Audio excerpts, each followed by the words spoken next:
어느 시골 버스 정류장에서 이 경상도 할머니와 미국 할머니가 버스를 기다리고 있었습니다. 저 멀리 보니까 버스 한 대가 부릉부릉 오는 거예요. 경상도 할머니가 이런 말을 합니다. 왔데이 그럽니다. 옆에 미국 할머니가 보니까 경상도 할머니가 영어를 하거든요. 그래서 오늘이 무슨 날인가 묻는 줄 알고 보니까 월요일이에요. 그래서 뭐라고 했을까요? 먼데이 그랬습니다. 이 먼데이 그러니까 또 경상도 할머니가 이 한국말 알아듣잖아요. 어떻게 말했을까요? 버스데이 그랬다 그랬죠. 그 말에 미국 할머니가 Happy birthday to you 노래를 불러줬다는 그런 이야기가 있습니다. 두 할머니가 대화는 했는데 동상이몽이에요. 경상도 할머니는 버스를 생각했고 미국 할매는 생일을 생각했습니다. 예수님께서 부활하시기 전까지만 해도 제자들은 주님과 함께 있었지만 동상이몽일 때가 많이 있었습니다. 주님의 말씀, 주님의 뜻 깨닫지 못할 때가 많이 있었잖아요. 예수님께서는 위의 것을 말씀하셨는데 제자들은 땅의 것을 생각했습니다. 예수님께서는 십자가를 바라보셨는데 제자들은 세상의 영광을 추구합니다. 그리고요, 예수님께서는 섬김의 자리, 거기에 마음을 두셨는데 이 제자들은요, 높은 자리에 마음을 두게 됩니다. 그리고 예수님께서는 죽음 이후에 부활을 말씀하셨지만 제자들은 주님의 그 말씀, 부활의 말씀 들었지만 믿지 못했습니다. 그런데 부활하신 주님 만나고 난 뒤에 마치 파편처럼 흩어져 있는 조각들이 다 꽤 맞춰지는 거예요. 그만큼 부활이 중요합니다. 주님의 부활하신 주님 만남으로써 그동안 흐트러졌던 것들, 복잡하고 심란했던 것들이요, 새롭게 꿰어지는 것이고 정돈이 되고 정리가 되었던 것입니다. 계속해서 저희가 이제 오늘까지 부활에 대해서 저희가 말씀을 잠시 나누려고 하는데 부활이 우리에게 얼마나 중요한지 모릅니다. 왜냐하면 우리 모두가 세상에 태어난 모든 사람들이 가는 길, 죽음이 우리 앞에 있기 때문에 그렇습니다. 죽음을 맞이해야 되기 때문에 우리에게 있어서 무엇보다도 부활신앙, 이게 얼마나 중요한지 모릅니다. 그래서 말씀을 드렸지요. 예수님께서 나의 죄를 위해서 십자가를 지셨다, 이거 믿는 것보다요, 예수님 믿으면 부활을 얻게 된다, 부활신앙 가지는 것, 이것이 더 어렵다 그랬습니다. 왜냐하면 주님께서는 이미 과거에 나의 죄를 위해서 죄사함 십자가에서 다 이루셨습니다. 그런데 내가 맞아야 되는 부활은 나에게 죽음이 남아있기 때문에 죽음을 넘어가야 되기 때문에 부활신앙 아니면 우리가 죽음을 넘어갈 수가 없습니다. 그래서 살아계시는 동안, 하루하루 사시는 동안 부활신앙으로 승리하시고 주님의 부활이 나의 부활임을, 그리고 마침내 부활로 승리하게 하시는 하나님께 감사드리시는 믿음으로 사시는 우리 모든 성도님 되시기를 간절히 바랍니다. 이 부활하신 주님께서 갈릴리에서 주님께서 명하신 그 산에서 승천하시기 전에 그 산에서 11 제자에게 지상대명령을 말씀하십니다. 지상대명령.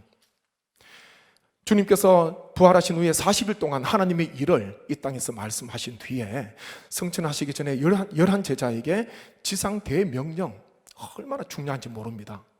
한 번 더 제가 말씀을 보시죠. 18절부터 20절까지 같이 한번 저희가 힘차게 읽습니다. 예수께서 나와 말씀하여 이르시되 하늘과 땅의 모든 권세를 내게 주셨으니 그러므로 너희는 가서 모든 민족을 제자로 삼아 아버지와 아들과 성령의 이름으로 세례를 베풀고 내가 너희에게 분부한 모든 것을 가르쳐 지키게 하라. 볼지어다 내가 세상 끝날까지 너희와 항상 함께 있으리라 하시니라. 아멘. 여기에 보면 가서 제자를 삼아 세례를 베풀고 가르쳐 지키게 하라, 이 말씀들이요 순서적으로 나열이 된 것처럼 그렇게 느껴집니다.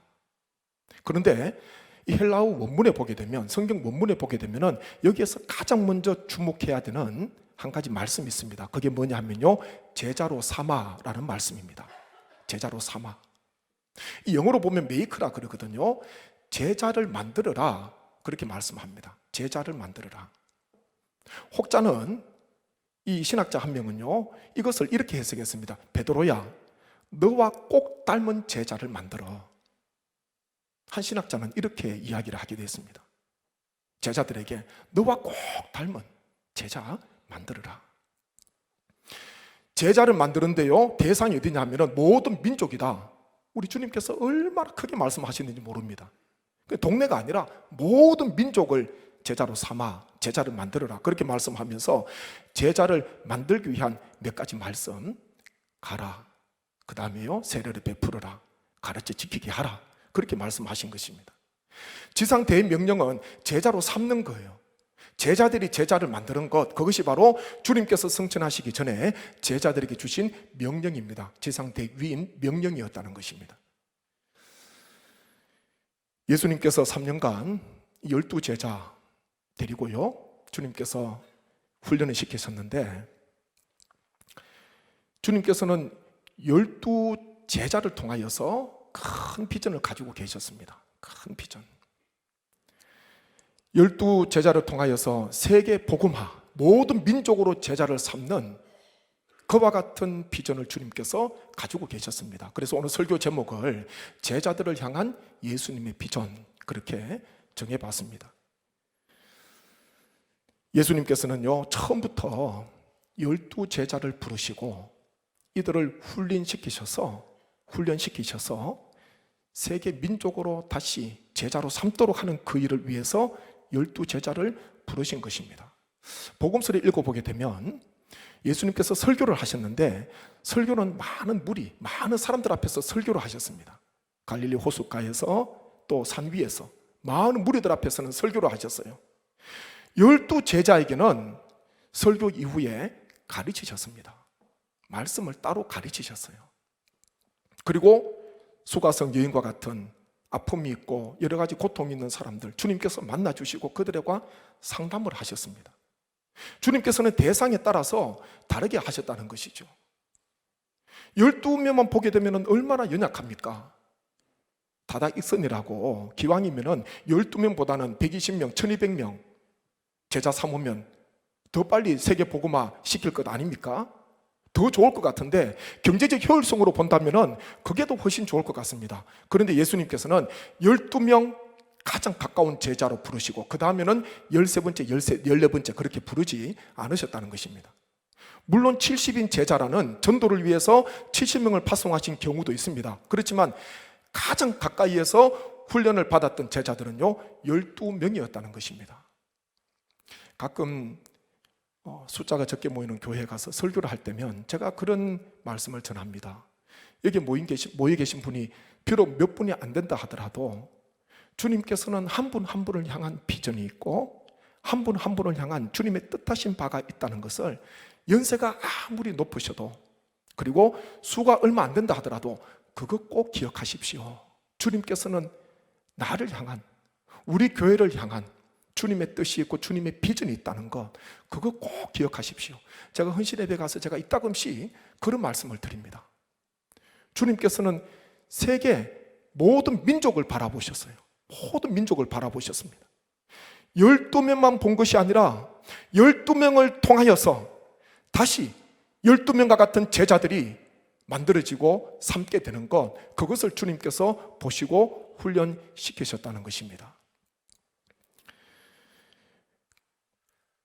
한번 제가 그렇다면은 주님의 이 말씀을 들은 모든 민족을 제자로 만들기 위해서 어떻게 해야 되는가, 저희가 한번 말씀을 한번 보시면 좋겠는데요. 먼저 한번 그 글을 한번 띄워주시죠. 한번 이 글을 띄워주시죠. 제가 한번 읽어드립니다.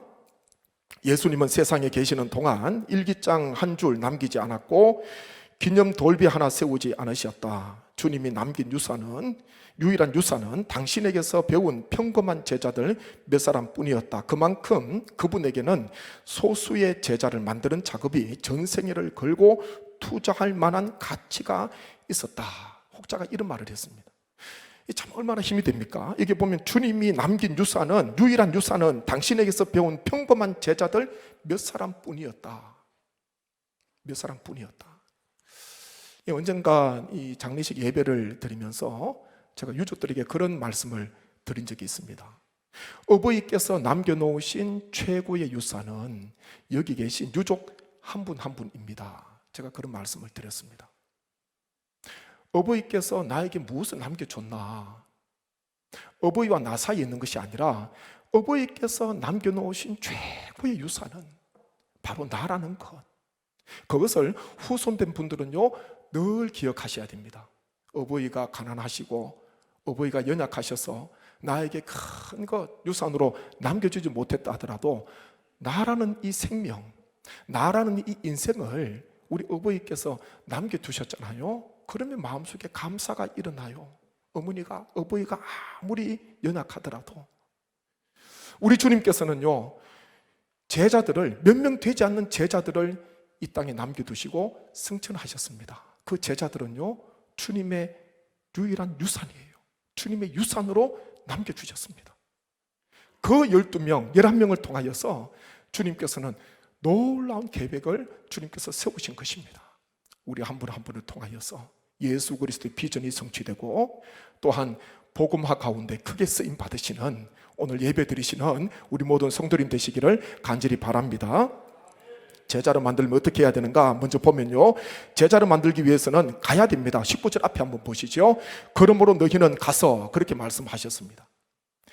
제자로 삼기 위해서 첫 번째는요 그러므로 너희는 가라, 그렇게 말씀합니다. 가지 않고서는 제자를 삼을 수가 없습니다.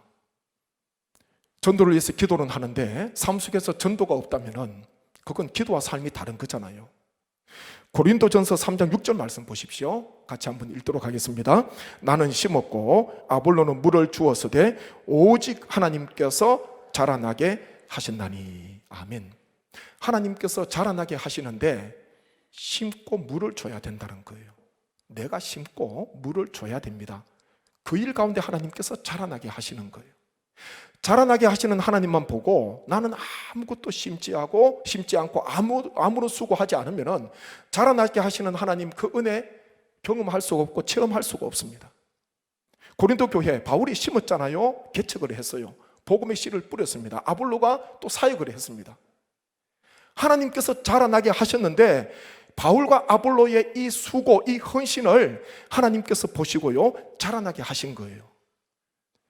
주님께서 우리에게 명하십니다. 그러므로 너희는 가서, 그렇게 말씀합니다. 제자로 삼기 위해서, 제자를 만들기 위해서는요 첫 번째는 가야 되는 거예요. 복음의 씨앗 뿌리지 않고 복음이 증거되고 하나님 나라가 확장되기를 기도하는 것, 그것이 맞지 않는 것입니다. 아무것도 하지 않고 마치 자라나게 해달라는 그와 같은 사람 아닙니까? 우리 빌립 전도대가 이제 발대식을 하고 조직된 뒤에 어떻게 하면 전도를 할까?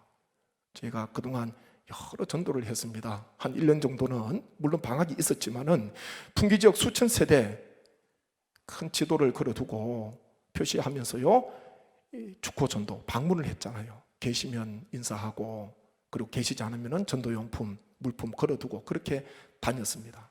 그 목적도 풍기 지역에 한 번도 전도지 받아보지 못하고 별세하는 사람이 없도록 해야 되겠다. 그 다음에는 부침개 전도를 한 적도 있잖아요. 어떤 날은 바람이 불기도 하고 비가 조금 내리기도 하고 부침개 전도하기도 했어요. 지금은 이 전도도 자꾸 바꿔야 되니까 지금은 이 건의가 있어서 풍기 장날, 그래도 지금 이제 농번기가 되니까 사람도 많이 없고 보니까 풍기는 강아지도 많이 없고 그렇더라고요. 이 농번기에 만날 수 없어서 장날에 장 보러 오시는 분들에게 복음을 전하고 있습니다. 그분들은 풍기 장날요 음식을 사기 위해서 육신의 양식을 얻기 위해서 장날 오는데 우리는 그날 장날에 영의 양식을 그들에게 전하자, 그분들에게 전하자, 그렇게 해서 복음을 전하고 있습니다. 풍기지역 복음화를 위해서 기도는 하는데 하나님 이 땅에 살고 있는 사람 다 예수님 믿도록 해주십시오. 여기에 풍기에 교회가 많이 있는데 다 예수님 복음 듣게 해주십시오. 기도는 그렇게 하는데 풍기지역 복음화를 위해서 기도는 하는데 아무런 전도가 없으면은 우리 주님께서 보실 때에 뭐라고 하실게요? 뭐라고 하시겠습니까? 이제 기도했으니까 뭐라고 하실 거예요? 가라. 그러므로 너희는 가라. 그렇게 말씀하시는 거예요. 먼저 기도하고요. 그 다음에는 때를 얻든지 못 얻든지 부족하지만 전도해야 됩니다. 밑에 1층에 전도 물품이 있는데 그것도 한번, 아직 전도 물품 지금 도시락이 준비되는지 모르겠지만은 도시락 안에 뭐가 들었는가 한 번도 안 열어보셨다면은 한번 생각해 보셔야 됩니다. 저라면 궁금할 것 같아요. 이 도시락에 뭘 넣어뒀나 한번 열어서 보고 싶은 그런 마음이 생길 수도 있을 것 같아요. 지금은 도시락이 없을 수도 있습니다. 다 떨어졌다는 이야기도 하는데, 지금 다른 전도 물품이 있잖아요. 그건 나누어 주시고 어떻게든 복음을 전해야 됩니다. 우리가 이 복음을 전하는 것 너무나 연약하고 미비한 것처럼 보이지만, 약한 것처럼 보이지만 우리 주님께서 그래도 얼마나 기뻐하실까? 우리 하나님께서 얼마나 기뻐하실까? 우리 하나님 마음에 들면 돼요. 우리 교회가. 그러면 하나님께서 자라나게 하시고 하나님께서 열매 맺게 하시고 하나님께서 영혼 추수 허락해 주실 줄 믿습니다. 그러므로 너희는 가서, 이 말씀, 첫 번째 우리가 지켜야 되는 말씀이다. 그것을 꼭 기억하시기를 바랍니다. 다음으로요, 제자를 만들기 위해서는 세례를 베풀어야 됩니다. 19절 중간에 한번 보시죠. 아버지와 아들과 성령의 이름으로 세례를 베풀고, 그렇게 말씀합니다. 복음을 듣고 예수님께 나온 자들에게 예수님께서는요, 세례를 베풀어라, 성삼위 하나님의 이름으로 세례를 베풀어라, 그렇게 말씀합니다. 이 세례는 두 가지 의미가 있어요. 하나는 담근다라는 의미가 있습니다. 하나는요, 씻다라는 그런 의미가 있습니다. 세례를 통해서요, 예수 그리스도와 함께 장사되고 예수 그리스도와 함께 살아나는 것입니다. 세례를 통해서요, 옛 사람이 죽고 새 사람으로 새롭게 태어나는 것입니다. 그리고 세례를 통해서요, 죄 씻음, 죄 사함의 은혜를 고백하게 되고 누리게 되는 것입니다. 그래서 주님께서는 제자들에게 가서 복음을 전하고 그리고 그들에게 세례를 베풀어라, 그렇게 말씀합니다. 살아계시는 동안에 어떻게든 세례를 받을 수 있도록 부단히 힘쓰십시오. 목회자에게 자꾸 요청해야 돼요. 자꾸 요청해야 됩니다. 가족 중에, 아는 분 중에 예수 그리스도를 믿지 못하고, 믿고는 계시지만 아직 세례를 받지 못하셨다면 성삼위 하나님의 이름으로 세례 받을 수 있도록 우리 주님께서 제자들에게 명하신 거예요. 아버지와 아들과 성령의 이름으로 세례를 베풀어라, 그렇게 말씀을 하셨습니다. 우리 교회 등록하시다가 수개월 믿음 생활을 하시다가 별세하신 성도님이 계시죠. 직분을 받지도 못하셨습니다. 그런데 병원에 잠시 입원하시는 것 외에는요, 제 기억으로는 한두 번 빼고는 일부 예배를 항상 나오셨어요. 아내 되시는 집사님과 항상 나오셨습니다. 병원에 입원하셨다는 이야기 듣고 가서 병상 세례 베풀었는데요, 그것이 얼마나 감사한지. 늦지막히 교회에 오셨지만 그래도요, 문득문득 그분 생각이 들어요. 문득문득. 그러면서 이분에게 세례를 베푼 게 얼마나 감사한지. 세례 아직까지 못 받은 분 계시면은, 세례 베풀라는 것은, 세례 받으라는 것은 주님의 명령입니다. 그것 기억하시고 자꾸 요청을 하세요. 병상이든지 가정이든지 이분 세례 받을 수 있도록. 세례 광고 나가면은 권면하셔서 때가 될 때에, 기회가 있을 때에 세례 받을 수 있도록 힘쓰시는 우리 모든 성도님 되시기를 바랍니다. 다음으로요, 제자를 만들기 위해서는, 그 다음에는요, 가르쳐 지키게 하라, 그렇게 말씀하시는데 20절 앞에 한번 보십시오. 내가 너희에게 분부한 모든 것을 가르쳐 지키게 하라. 아멘. 내가 너희에게 분부한 모든 것, 이게 주님의 말씀입니다. 이 말씀을 가르쳐 지키게 하라. 좀 전에 말씀드렸죠. 무리에게는 설교를 하셨잖아요. 그런데 제자들에게는 가르치셨습니다. 이 교회가 이 두 가지 사역이 다 균형을 이루어야 되는데 그게 참 어렵더라고요. 참 어려워요. 이 목회자도 설교하고 가르치는 사역, 이 비중을 비슷하게 둬야 되는데 설교에 더 관심이 갈 때가 있고 설교에 더 마음이 치우칠 때가 있습니다. 왜냐하면 계속해서 예배는 다가오잖아요. 예배는 다가오니까. 그런데 건강한 교회, 건강한 신앙이 되기 위해서는 무리 가운데 섞여서 함께 말씀을 들으시고 설교 듣는 것도 중요하지만 집중적으로 하나님의 말씀을, 가르침을 받는 것, 그것 또한 중요하다는 것, 예수님께서 제자들을 그렇게 훈련시키셨습니다. 진정 주님을 따라가는 제자들, 무리와 함께 섞여서 설교도 들었지만은요, 따로 있을 때는 주님 앞에서 말씀 훈련을 받았다는 것입니다. 가르침을 받았어요. 그리고 그 말씀에 순종할 수 있도록 주님께로부터 훈련을 받았던 것입니다. 올해부터 성경 공부, 또 성례 바이블 아카데미 1기를 지금 개강해서 진행하고 있는데, 저는 1기, 2기, 3기, 4기 계속해서 내려가기를 원합니다. 제가 바이블 아카데미 같은 경우는 성경 공부는 다수로 좀 하지만 이 SBA 바이블 아카데미 같은 경우는 8명으로 제한한 이유가 있습니다. 많은 사람들이 오시게 되면은 이게 어렵습니다. 2년 과정인데 하기 어렵습니다.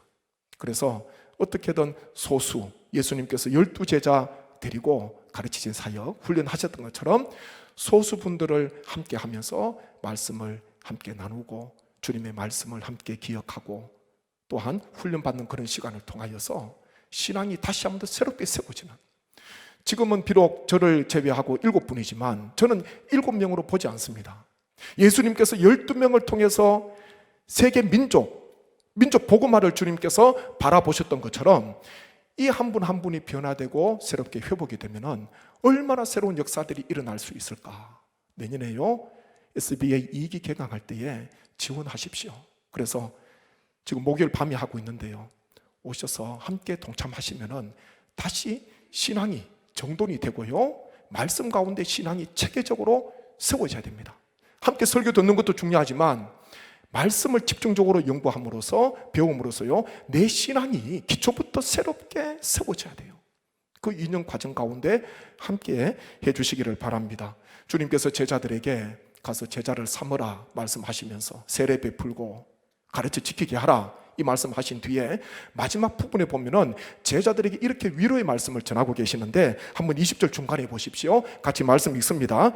볼지어다 내가 세상 끝날까지 너희와 항상 함께 있으리라 하시니라. 아멘. 볼지어다 세상 끝날까지 내가 너희와 항상 함께 있으리라. 오늘 이 말씀이 마무리됩니다. 이 볼지어다 이 말씀요, 세상 끝날까지 나와 함께 하신다는 이 말씀이 얼마나 위로가 되는지 모릅니다. 얼마나 힘이 되는지 몰라요. 어디 가면요, 이 말씀을 많이 보게 됩니다. 예쁜 표구 해가지고요, 거기에 걸어두는 거예요. 볼지어다 내가 세상 끝날까지 너희와 항상 함께 있으리라. 이 말씀이 얼마나 좋은가. 근데요, 우리가 기억해야 되는 것은 주님께서 이 말씀을 언제 하셨나, 누구에게 하셨나, 어떤 목적으로 하셨나, 거기에 우리가 관심을 가져야 됩니다. 그냥 주님께서는 앞뒤 아무런 말씀 없이 이 말씀만 하신 게 아니에요. 지상 대명령, 제자들을 통하여 또 다른 제자들을 삼게 하는 그 사역을 하는 제자들에게 앞으로 나아가서 복음을 전하면서 여러 가지 고난과 여러 가지 시련 당할 수도 있지만 그 제자들을 위로하면서요, 아무 걱정하지 마, 고난이 있더라도 내가 너와 함께 할 거야, 세상 끝날까지 내가 항상 너와 함께 할 거야, 부활의 주님께서 말씀하시잖아요. 사도 바울이 맡은 사명 감당할 때까지, 주님 부르시는 날까지 사명을 감당했는데 많은 환난을 겪었습니다. 많은 고난을 겪었습니다. 그런데요, 놀라운 것은 부활의 주님께서 바울과 함께 하셨습니다. 우리가 바울을 통해서요, 바울을 보면서 부러워해야 될 것은 바울이 삼청천에 다녀왔다, 죽은 자도 유도고도 일으켰다, 바울의 손속은 얹으니까 악귀가 떠나갔다, 병든 자가 나았다, 그것 부러워할 것이 아니라 주님께서 항상 함께 하시는, 주님께서 함께 하시는 이 바울의 모습, 이것이 얼마나 귀한가. 끝까지 주님의 복음을 증거하고자 힘썼던 바울의 모습, 이 모습이 얼마나 귀한가. 우리가 그것을 부러워해야 되는 것입니다. 주님께서 이 말씀 항상 함께 하리라 세상 끝날까지, 이 말씀은요, 전도하는 자에게, 또 다른 제자를 삼아야 되는 제자들에게, 땅끝까지 가서 복음을 증거해야 되는 제자들에게 이 말씀을 하셨던 것입니다. 그렇다면 이 시대도 마찬가지입니다. 주님께서 누구와 함께 하길 원하실까? 주님께서 어느 교회와 더 함께 하시기를 기뻐하실까? 부단히 주님의 복음, 주님의 명령에 관심 있는 교회예요. 주님의 명령에 뜻을 두는 교회입니다. 주님의 명령을 준행하고자 힘쓰는 성도, 주의 말씀을 전하고자 하는 그 성도, 세상 끝날까지 우리 주님께서 함께 하실 줄 믿습니다. 이 말씀, 복음을 증거하는 자들, 제자들에게 주셨다는 것을 우리 성도님 꼭 기억하셔서 주님 부르시는 그날까지 때를 얻든지 못 얻든지 멀리 나가지는 못하지만 가까운 곳에서 주의 복음을 증거하시고 생명의 말씀을 전하셔서 항상 우리와 함께 하시는 부활의 주님의 놀라운 은혜를 체험하시는 오늘 모든 주의 권속 되시기를 주님의 이름으로 축복합니다. 제가 합심해서 기도합니다. 아버지 하나님, 주님께서는 11명 제자를 통하여 또 다른 제자들을 삼기를 원하셨습니다. 주님께서는 11명을 통하여서 세계 열방을 바라보셨고 잃어버린 수많은 영혼들을 바라보셨고 땅끝을 바라보셨습니다. 이것이 예수님의 비전입니다. 주님께서 우리 교회를 향한 비전이 있고 성도님 한 분은 한 분을 향한 비전이 있습니다. 주여 그 비전을 위해서 나아가게 도와주시고 특별히 가서 세례를 베풀고 또한 가르쳐 지키게 하라, 복음을 증거하라, 이 주님의 말씀을 마음속에 깊이 새기고 나아가 우리 주의 권속들 되게 하시고 이와 같이 복음을 전하는 자들에게 우리 주님께서 세상 끝날까지 함께 하신다 말씀하셨으니 주여 이와 같은 은혜가 있게 하여 주옵소서. 간절한 마음으로 기도하겠습니다. 아버지 하나님, 은혜를 감사합니다. 주님께서는 11명의 제자를 앞에 두시고 성천하시기 전에 지상 대명령, 땅끝까지 가서 주의 복음을 전하라, 모든 민족으로 제자를 삼으라. 주여 또 다른 제자를 만들기를 주님께서는 원하셨습니다. 11명 너무나 초라한 숫자지만은 우리 예수님께서는 이들을 통하여서, 이 제자들을 통하여서 세계 열방을 바라보셨습니다. 세계 전도를 바라보셨습니다. 세계 선교를 바라보셨습니다. 아버지, 우리를 통하여 주님의 비전이 있음을 기억하게 하시고 우리 교회를 통하여서 풍기저 복음화를 위해서 아버지 하나님의 주님의 그 비전이 이루어지는 귀한 은혜가 있게 하여 주옵소서. 세상 끝날까지 너희와 항상 함께 하리라, 이 말씀은 주의 복음을 전하는 제자들, 복음을 전함으로 여러 가지 고통과 어려움 속에 처하게 될 그 제자들에게 우리 주님께서는 힘이 되는 말씀, 위로가 되는 말씀을 허락해 주셨습니다. 아버지, 주의 복음을 증거하는 자들에게 우리 주님께서 함께 하여 주시고 주님께서 원하시는 그 일, 주님의 귀한 마음에 우리의 마음과 뜻을 둘 수 있도록 은혜를 베풀어 주옵소서. 아직도 믿지 않는 가족들이 있습니다. 믿지 않는 이웃들이 있습니다. 풍기 땅에도 세계 열방에도 수많은 사람들, 문영혼들이 있습니다. 아버지, 그들에게 주의 복음을 증거하게 하시고 제자가 제자를 만드는 귀한 은혜가 있게 하여 주옵소서. 제자 삼는 교회로 하나님께서 세워주시기를 원하옵고 예수님의 이름으로 기도하옵나이다. 아멘.